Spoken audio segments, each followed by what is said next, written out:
can attest to that. I'm an excellent house sitter. So, before I start my story, I just need to give you a little bit of a warning. This isn't really a story that has a happy ending.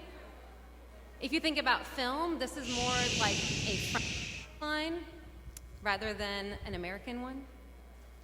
It's about being a woman surgeon and a perfectionist to boot. I grew up very competitive. I don't know why, I just was fiercely competitive. Like many of you, I won a number of awards: best math student, best French student, scholarship here, scholarship there, yada, yada, yada. You all have lived that story. It was wonderful. It was constant or consistent feedback that I was good enough. Maybe great. Whatever it was, it felt really good at the time. My success, however, came to a halting stop when I was a resident, at least in my eyes. Prior to that, if I was on a dysfunctional team, I could just do all the work myself. Sound familiar? But then, as a resident, I couldn't be the intern and the chief resident and the nurse and the PT and the OT and the dietitian and the case manager. I could not do it all. You already know about me that I'm a control freak. So not having control was difficult.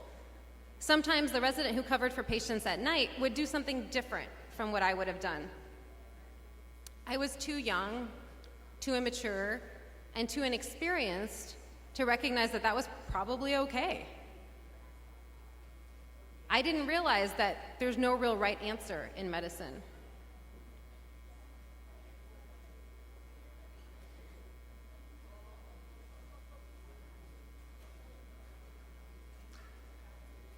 During my residency, I was really beaten down, like many people are.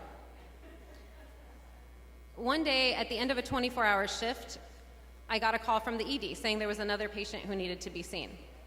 Well, it was time to sign out, so I met up with the team, told them there was this patient in the ED. Did they want me to go see him? They said, no, we'll just round and go see the patient after. But in those days, the post-call person rounded with the team. So we went on to round. Partway through rounds, the attending mercifully sent me home. I drowsily drove home and went to sleep, only to be woken up in a few hours by the chief resident. He called to chastise me, to tell me that I should have seen the patient. He apparently hadn't really been listening when I told him that there was a patient there, and the patient should have been seen more urgently. He actually convinced me that it was my mistake, that I was the one who had been wrong. And so I learned that there was no winning. It didn't matter how hard I worked.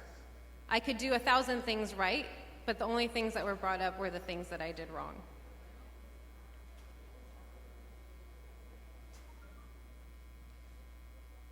It didn't matter if I showed up at 3:30 in the morning every single day. It didn't matter if I was working so hard I was chronically sleep deprived. It didn't matter if I took more call than anybody else. None of that was rewarded. So this is the point in the story where you think, aha, but then things got better. You learned something new. You had a change of perspective. But sadly, I did not. Like I said, this just isn't that kind of story. I was told a lot of hurtful things. I was told that I didn't care enough about the patients, that my posture on rounds was informal, that I shouldn't wear colorful things, maybe just stick to black and gray, which is advice that has stuck with me to this day. To be fair to myself, I was never told that I had bad judgment or that my technical skills weren't good. But I really was over and over again told that I wasn't good enough. So I let the hierarchy crush my soul. If you ask my friends, they would tell you that I'm kind, generous, caring, that I feel deeply. But if you asked the trainees who have worked with me, I'm not sure they would say the same. I felt so much pressure to be perfect all the time. Not good enough, not great, but perfect. So whether it was the chief resident who called to chastise me about that patient I didn't see, Or it was another resident who told me I was awful and no one wanted to round with me. Or if it was the attending who quoted Lauryn Hill and said, "Don't be a hard rock when you truly are a gem." The message was clear. I wasn't perfect. And yet I kept striving to be perfect. And what that meant was when I was a senior resident, I expected perfection of my junior residents. But of course, they're human too. So they would make mistakes, and I judged them the same way that I had been judged. My inherent need for perfection, combined with the nature of medicine and how critical we are of each other, really brought out the worst in me.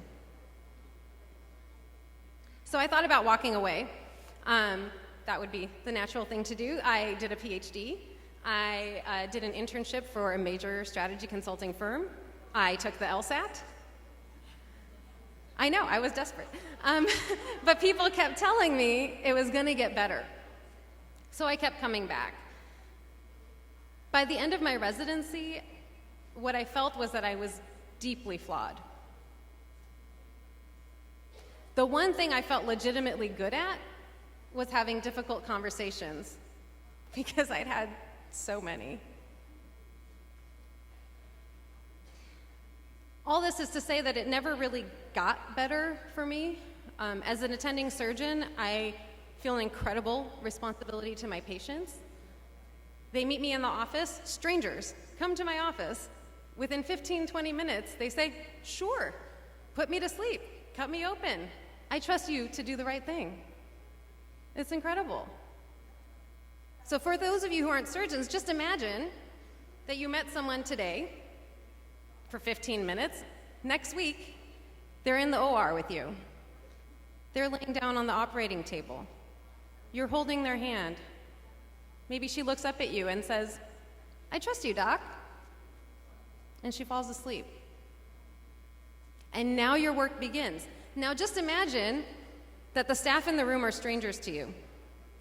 Imagine that you've never met the resident before. Imagine that the case is really hard.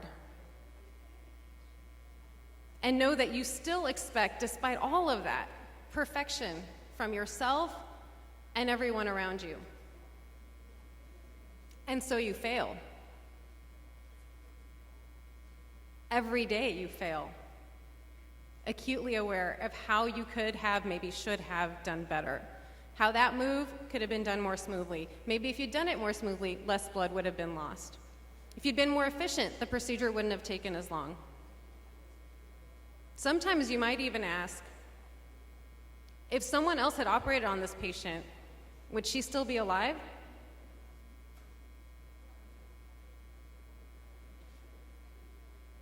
So we strive for perfection because we think our patients deserve it, and they certainly do. But we're human. And human is not synonymous with perfect. And that's why I say it doesn't end well, this story, because I don't know how to resolve that tension. But what I do know is for our students and our residents and our fellows, what we need to do is to tell them that perfectionism is not a realistic ending. It's not a goal that's going to happen. So don't expect that. In the words of Elizabeth Gilbert, perfectionism's vile trick is to tell you that it makes you special when all it's doing is stopping you from having any kind of life that's rewarding or good. But maybe we can change that, right? Maybe we can say A+ is not attainable in life. It just isn't. And so if we accept that, can we be kind to ourselves? And can we be kind to our trainees? Thank you. And maybe we can change the culture of medicine. As for me, I am trying to do what the youngsters say, do me. So here I am in this room of really brilliant, strong professional women, and I'm standing on this stage in my jeans and my Air Jordans, and that's pretty good. Thank you.